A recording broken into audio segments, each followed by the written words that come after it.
Why are not times of judgment kept by the Almighty? And why do those who know him never see his days? Men remove landmarks. They seize flocks and pasture them. They drive away the donkey of the fatherless. They take the widow's ox for a pledge. They thrust the poor off the road. The poor of the earth all hide themselves. Behold, like wild donkeys in the desert, they go forth to their toil, seeking prey in the wilderness as food for their children. They gather their fodder in the field, and they glean the vineyard of the wicked man. They lie all night naked, without clothing, and have no covering in the cold. They are wet with the rain of the mountains, and cling to the rock for want of shelter. There are those who snatch the fatherless child from the breast, and take in pledge the infant of the poor. They go about naked without clothing, hungry, they carry the sheaves. Among the olive rows of the wicked they make oil. They tread the winepresses, but suffer thirst. From out of the city the dying groan, and the soul of the wounded cries for help. Yet God pays no attention to their prayer. There are those who rebel against the light, who are not acquainted with its ways, and do not stay in its paths. The murderer rises in the dark, that he may kill the poor and needy, and in the night he is a thief. The eye of the adulterer also waits for the twilight, saying, "No eye will see me." And he disguises his face. In the dark they dig through houses. By day they shut themselves up. They do not know the light. For deep darkness is morning to all of them, for they are friends with the terrors of deep darkness. You say, "They are swiftly carried away upon the face of the waters. Their portion is cursed in the land. No treader turns toward their vineyards. Drought and heat snatch away the snow waters. So does Sheol those who have sinned. The squares of the town forget them. Their name is no longer remembered. So wickedness is broken like a tree. They feed on the barren childless woman, and do no good to the widow. Yet God prolongs the life of the mighty by his power. They rise up when they despair of life. He gives them security, and they are supported, and his eyes are upon their ways. They are exalted a little while, and then are gone. They wither and fade like the mallow. They are cut off like the heads of grain. If it is not so, who will prove me a liar, and show that there is nothing in what I say? Then Bildad the Shuhite answered, Dominion and fear are with God. He makes peace in his high heaven. Is there any number to his armies? Upon whom does his light not arise? How then can man be righteous before God? How can he who was born of woman be clean? Behold, even the moon is not bright, and the stars are not clean in his sight. How much less man, who is a maggot, and the son of man, who is a worm? Then Job answered, How you have helped him who has no power. How you have saved the arm that has no strength. How you have counseled him who has no wisdom, and plentifully declared sound knowledge. With whose help have you uttered words, and whose spirit has come forth from you? The shades below tremble, the waters and their inhabitants. Sheol is naked before God, and Abaddon has no covering. He stretches out the north over the void, and hangs the earth upon nothing. He binds up the waters in his thick clouds, and the cloud is not torn under them. He covers the face of the moon, and spreads over it his cloud. He has described a circle upon the face of the waters, at the boundary between light and darkness. The pillars of heaven tremble, and are astounded at his rebuke. By his power he stilled the sea. By his understanding he struck Rahab. By his wind the heavens were made fair. His hand pierced the fleeing serpent. Behold, these are but the outskirts of his ways, and how small a whisper do we hear of him. But the thunder of his power who can understand? And Job again took up his discourse and said, As God lives, who has taken away my right, and the Almighty, who has made my soul bitter, as long as my breath is in me, and the Spirit of God is in my nostrils, my lips will not speak falsehood, and my tongue will not utter deceit. Far be it from me to say that you are right. Till I die, I will not put away my integrity from me. I hold fast my righteousness, and will not let it go. My heart does not reproach me for any of my days. Let my enemy be as the wicked, and let him that rises up against me be as the unrighteous. For what is the hope of the godless when God cuts him off, when God takes away his life? Will God hear his cry when trouble comes upon him? Will he take delight in the Almighty? Will he call upon God at all times? I will teach you concerning the hand of God. What is with the Almighty I will not conceal. Behold, all of you have seen it yourselves. Why then have you become altogether vain? This is the portion of a wicked man with God, and the heritage which oppressors receive from the Almighty. If his children are multiplied, it is for the sword, and his offspring have not enough to eat. Those who survive him, the pestilence buries, and their widows make no lamentation. Though he heap up silver like dust, and pile up clothing like clay, he may pile it up, but the just will wear it, and the innocent will divide the silver. The house which he builds is like a spider's web, like a booth which a watchman makes. He goes to bed rich, but will do so no more. He opens his eyes, and his wealth is gone. Terrors overtake him like a flood. In the night a whirlwind carries him off. The east wind lifts him up, and he is gone. It sweeps him out of his place. It hurls at him without pity. He flees from its power in headlong flight. It claps its hands at him, and hisses at him from its place. Surely there is a mine for silver, and a place for gold which they refine. Iron is taken out of the earth, and copper is smelted from the ore. Men put an end to darkness, and search out to the farthest bound the ore in gloom and deep darkness. They open shafts in a valley away from where men live. They are forgotten by travelers. They hang afar from men. They swing back and forth. As for the earth, out of it comes bread, but underneath it is turned up as by fire.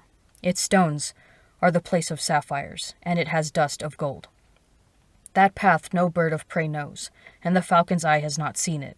The proud beasts have not trodden it, the lion has not passed over it. Man puts his hand to the flinty rock and overturns mountains by the roots. He cuts out channels in the rocks, and his eye sees every precious thing. He binds up the streams so that they do not trickle, and the thing that is hidden he brings forth to light. But where shall wisdom be found, and where is the place of understanding? Man does not know the way to it, and it is not found in the land of the living.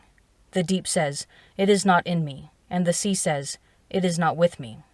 It cannot be gotten for gold, and silver cannot be weighed as its price. It cannot be valued in the gold of Ophir, in precious onyx or sapphire. Gold and glass cannot equal it, nor can it be exchanged for jewels of fine gold.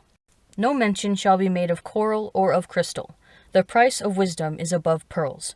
The topaz of Ethiopia cannot compare with it, nor can it be valued in pure gold. From where does wisdom come? And where is the place of understanding? It is hidden from the eyes of all living, and concealed from the birds of the air. Abaddon and Death say, "We have heard a rumor of it with our ears." God understands the way to it, and he knows its place, for he looks to the ends of the earth, and sees everything under the heavens. When he gave to the wind its weight, and meted out the waters by measure, when he made a decree for the rain, and a way for the lightning of the thunder, then he saw it and declared it. He established it and searched it out. And he said to man, "Behold, the fear of the Lord, that is wisdom, and to depart from evil is understanding." The words of the preacher, the son of David, king in Jerusalem. "Vanity of vanities," says the preacher, "vanity of vanities. All is vanity.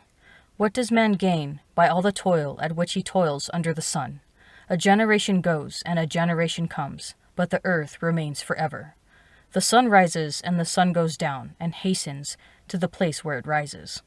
The wind blows to the south, and goes round to the north. Round and round goes the wind, and on its circuits the wind returns. All streams run to the sea, but the sea is not full. To the place where the streams flow, there they flow again. All things are full of weariness. A man cannot utter it. The eye is not satisfied with seeing, nor the ear filled with hearing.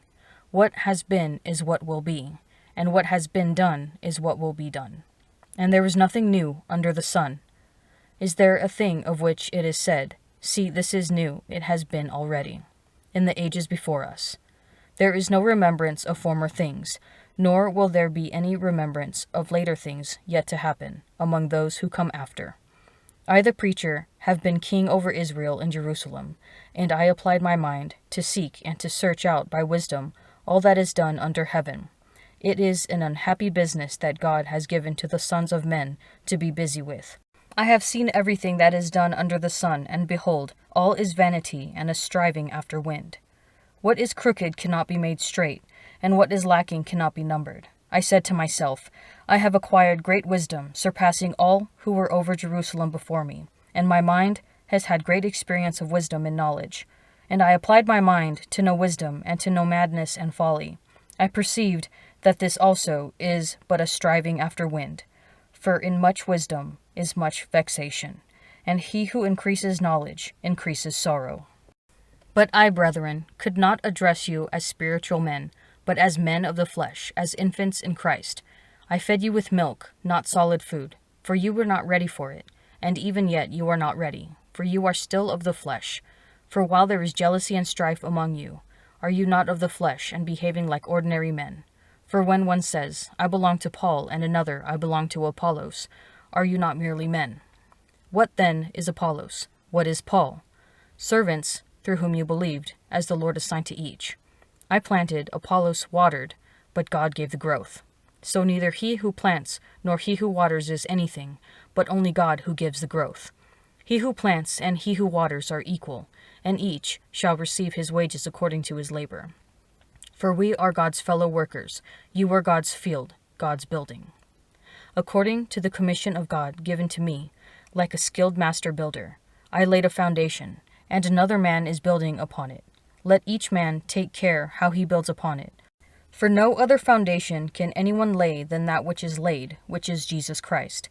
Now if anyone builds on the foundation with gold, silver, precious stones, wood, hay, straw, each man's work will become manifest, for the day will disclose it, because it will be revealed with fire, and the fire will test what sort of work each one has done. If the work which any man has built on the foundation survives, he will receive a reward. If any man's work is burned up, he will suffer loss, though he himself will be saved, but only as through fire. Do you not know that you were God's temple, and that God's Spirit dwells in you? If anyone destroys God's temple, God will destroy him. For God's temple is holy, and that temple you are. Let no one deceive himself. If anyone among you thinks that he is wise in this age, let him become a fool, that he may become wise. For the wisdom of this world is folly with God. For it is written, He catches the wise in their craftiness. And again, the Lord knows that the thoughts of the wise are futile. So let no one boast of men, for all things are yours, whether Paul or Apollos or Cephas, or the world or life or death, or the present or the future, all are yours. And you are Christ's, and Christ is God's. But where shall wisdom be found? And where is the place of understanding? Man does not know the way to it, and it is not found in the land of the living. True wisdom is not something that can be mined, traded, or purchased, yet it is something every human heart naturally yearns to attain. Ecclesiastes reminds us that all creation is temporary and finite, and the things of this world can never satisfy us. The poet has seen everything that is done under the sun, and behold, all is vanity. However, the divine transcends the created order, and in God we find our true fulfillment. For St. Paul, when the wisdom of the world is compared with the ways of God, it is mere folly. This is his message to the Corinthians, who are preoccupied with petty matters of prestige rather than the spiritual significance of the gospel. Often, we all need to be reminded that Jesus is our only true and lasting foundation. It is incumbent upon us, as God's temples in which the Holy Spirit dwells, to forsake earthly vanities in the pursuit of spiritual wisdom. Only this will lead to spiritual fulfillment. Do you seek fulfillment from spiritual things or from things of this world?